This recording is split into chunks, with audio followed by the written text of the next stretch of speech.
Good evening, it's Joe Wilson here from Guitar 53, and here's a wee summary of my thoughts from week 9 of Stevie Kidd's online masterclass, which was I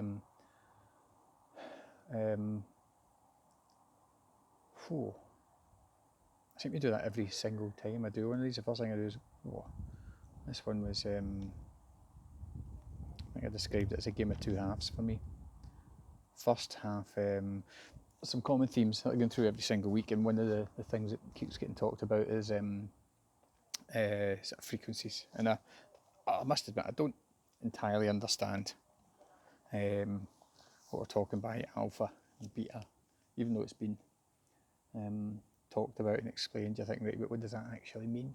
So this week was an education in what that actually means, and it was incredibly interesting. And the guest speaker, James Roy, was incredible. Hugely interesting, because it is, when we're talking about frequencies, we're talking about the brain frequencies are operating at different frequencies at different times, and the information of the things that can provide evidence for. That was quite incredible. And obviously for me, there's a direct connection between talking about frequencies of the brain and my passion for music as well. So immediately after listening to what James had to say, I went away and listened to some of these frequencies, the ones that are within the range of human hearing anyway. And that was quite interesting, talking about gamma frequencies, which are kind of, and I get what he means about resonances of alpha. So because in music you get what you call sympathetic resonances. In fact, you'll have seen these resonances on these videos that you see online of sort of bridges kind of swaying in the wind, and that's a resonance in action, and you get the same in music. So that kind of spoke to me. But then when you see the actual images of sort of areas of brain function, it was quite amazing. So it sort of brought it into focus a wee bit more for me. It made it a wee bit more tangible, because I work in pictures. I'm a left-handed individual, so I'm quite right brain kind of dominant, I think. Creative, not fantastically well with logic and numbers, but I love clouds and shapes. And in fact, I'm sitting here just watching the last kind of last colours in the sunset just over the road, and things like that just capture my mind, capture my imagination, and make me stop my tracks. And it made me think about what we're talking about in alpha, practicing that alpha and that stillness and that being in the now. And it's funny because I don't think you need to have quiet to have stillness, that stillness of the mind. Because even just sitting here, I can hear there's a motorway not too far away, and you can hear this sort of background, this sort of roar of the traffic. But your ears are very good at. Oh, there's an ice. Oh no, it's not. It's a duck flying over. As we're talking. So it's what you filter in and filter out. It provides the stillness, and it was amazing. So hugely piqued my interest, which I think would be the catalyst for doing a bit more. I'd seen Stevie talking about this stuff before, brain mapping. I've seen the pictures, but to actually see the explanation behind it and see the before and after was incredible. And that sort of science behind some of the stuff that Stevie talks about. You think you're mad. Yeah, you are mad, but there's evidence there to show that madness probably is beneficial. So it's massively interesting. So that was the sort of first of the two halves, I feel like, and then the second half was wow. Yeah, that was quite personal. That was very emotional. It was the most emotional I've got in any of these ones, and it was hearing Martin's story. And so I met Martin on Reach a Peak, and wonderful, wonderful man. And his story was just incredible. And you can't help but think, God, if that was me, would I be coping? How would I cope? And you see Martin, and he's having good days or bad days.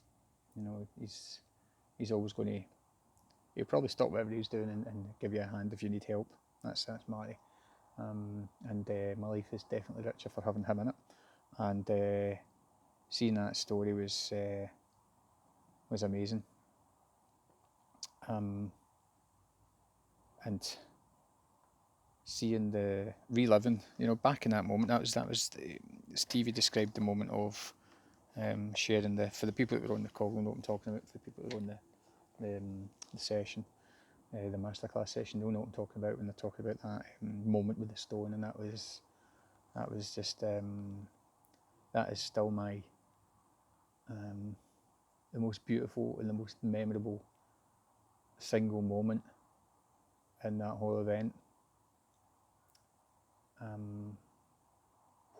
Getting a wee bit kind of feel it rising again, even just talking about it. It gives me goosebumps, and it gets me quite emotional just to even be back in that moment. So, and that's saying something, by the way, that there was one memorable standout event or moment in that whole event, because there was loads to choose from, but that was the one for me, and that kind of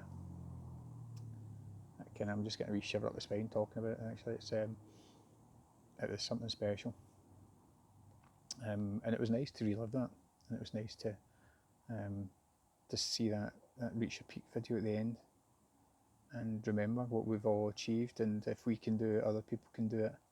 And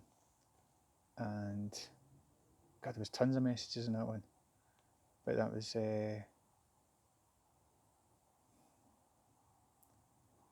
quite a moment at the end. Just watching that video and thinking, God, that's me.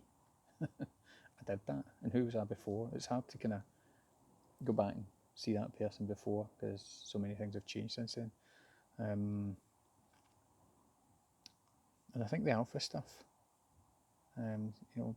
looking at that, there was something that I've written it down about that kind of chasing that, or being in that state, practicing that state. And it was James was saying, you might practice it and think, oh, this is not working. It might take you weeks, months, years, and before you finally achieve that state that you're looking for. But what he said was, if you're trying it, you're doing it.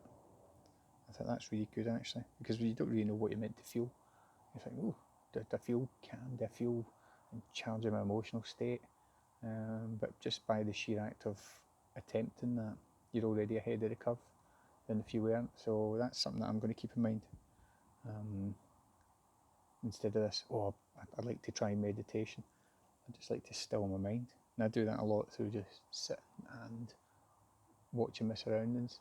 Again, there's a wee swift flying past. And I get that through music. And then now I think I understand a wee bit better why some of the music I listen to takes me to an emotional place, because there's maybe frequencies in there that are resonating in the body that I'm not even aware of, which is why I maybe go to the same types of music, the same kinds of music for particular states. If I need to relax, I've got my go-to pieces of music. So it was amazing, hugely enlightening, hugely emotional. 3/4 of the way through, still a quarter to go. Outstanding. It is outstanding.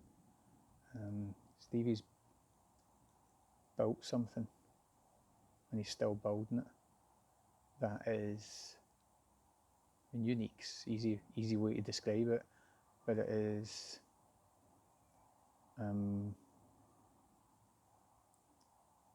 is unique the word? I don't know, but you can see it coming through. You can see things, that this journey of Stevie's, where he's taken an idea and developed it, and met someone and realised that they need to be part of that, and met someone else and realised that they need to be part of that, and made all these connections along the way. You think, right, the universe is telling you something, and sometimes being in these states will make you more receptive to hearing what that something is. So There we go. I'm away over 10 minutes again, so I'll stop it there.